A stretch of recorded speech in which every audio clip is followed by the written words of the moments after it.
In this video, we're going to be looking at related rates. So what I like to think about related rates are basically ways to solve questions, so worded questions or scenarios in which you're using the chain rule. So if you're not familiar with the chain rule, go back and watch the videos relating to it and make sure you're familiar with it. However, when we've used the chain rule, we've been using it to differentiate equations. So that is, let's say we had this and we had 2x plus 3 to the power of 6.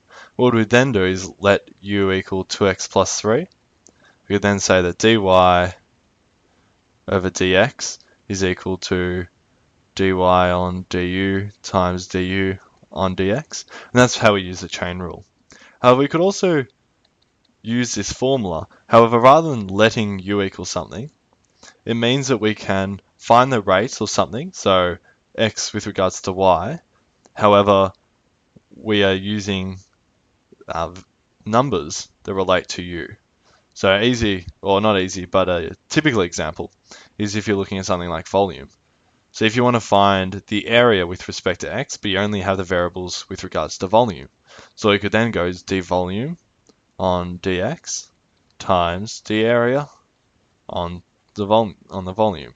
So that means you can sort of see here that the volumes cancel, and you have dA on dx. So it means that if they give you a rate with regards to volume, let's say this is a constant rate, and then you can solve this, noting that dA on dV is just equal to 1 on dV on dA.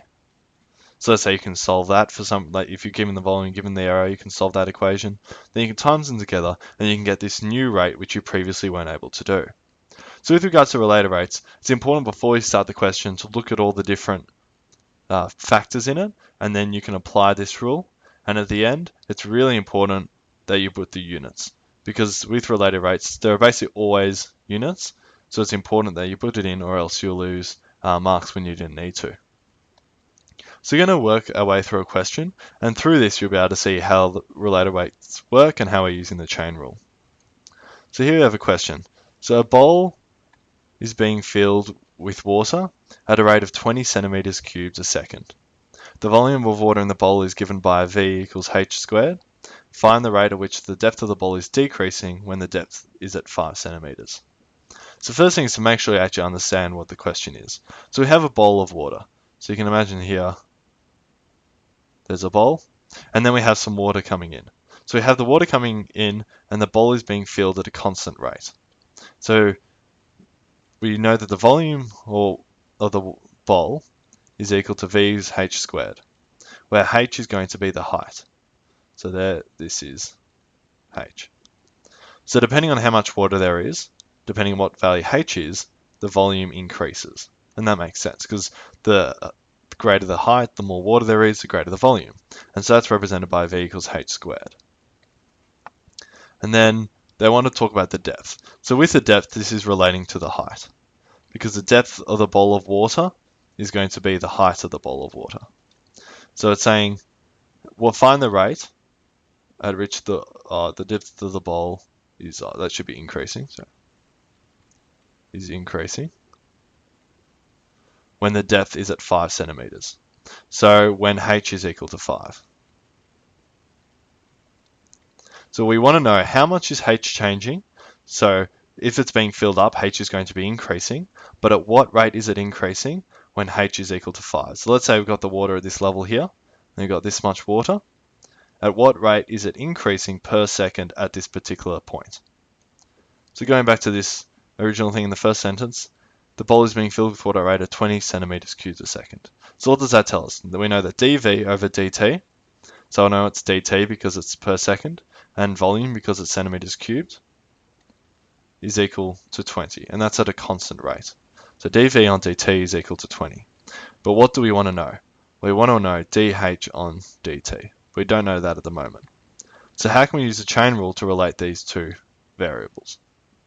So what we can do here is we can go that dH on dt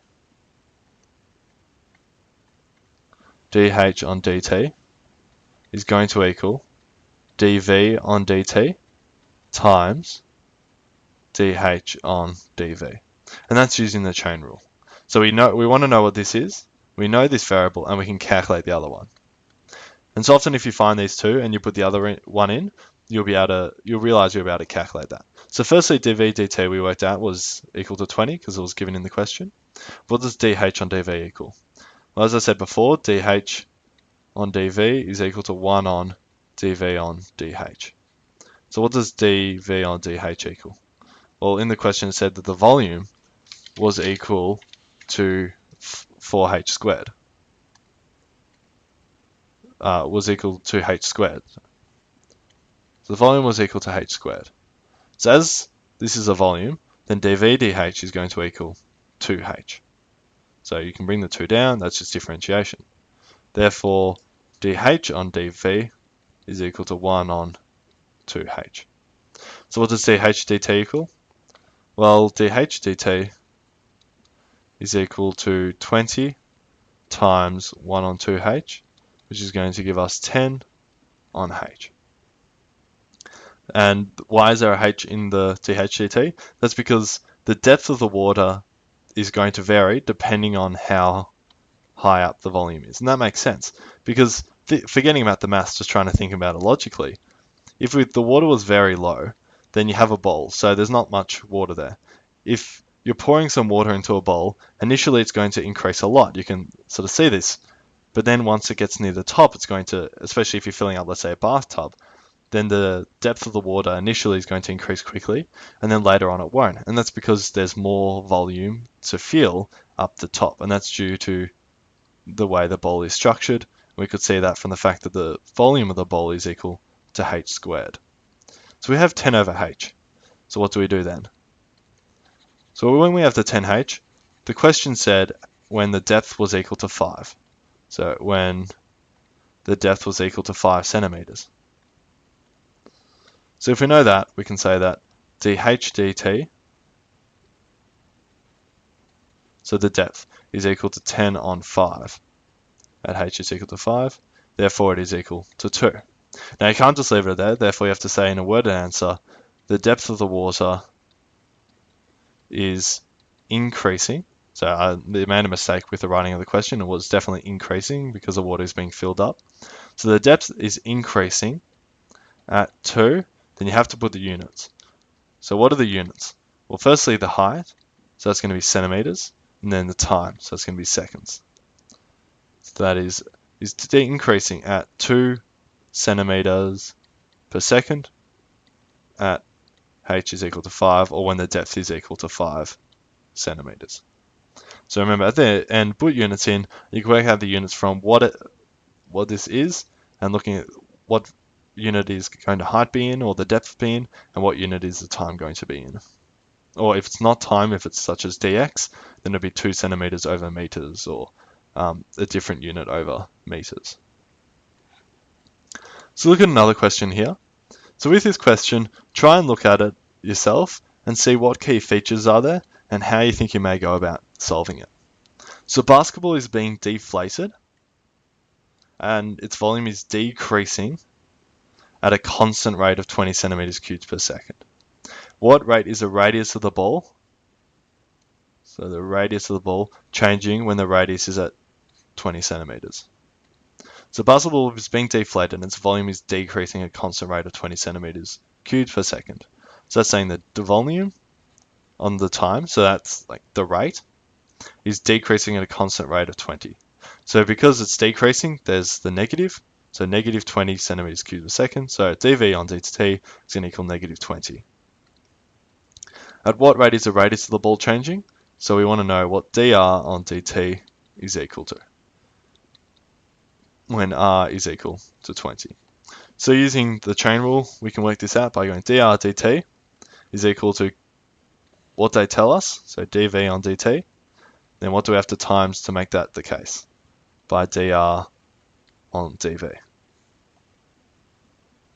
And now we can assume the basketball, well, assuming the basketball is a sphere, then we know that the volume is equal to 4 on 3 pi r cubed. So dv on dr is going to equal 4 pi r squared. Therefore dr on dv is going to equal 1 on 4 pi r squared. So if we want to know what dr on dt is, this is equal to dv on dt times dr on dt. They can cancel. You can see, oh, sorry, that should be dr on dv. So you can see how the v's cancel. This is equal to negative 20, that was given, times 1 on 4 pi r squared, which give us negative 5 on pi r squared.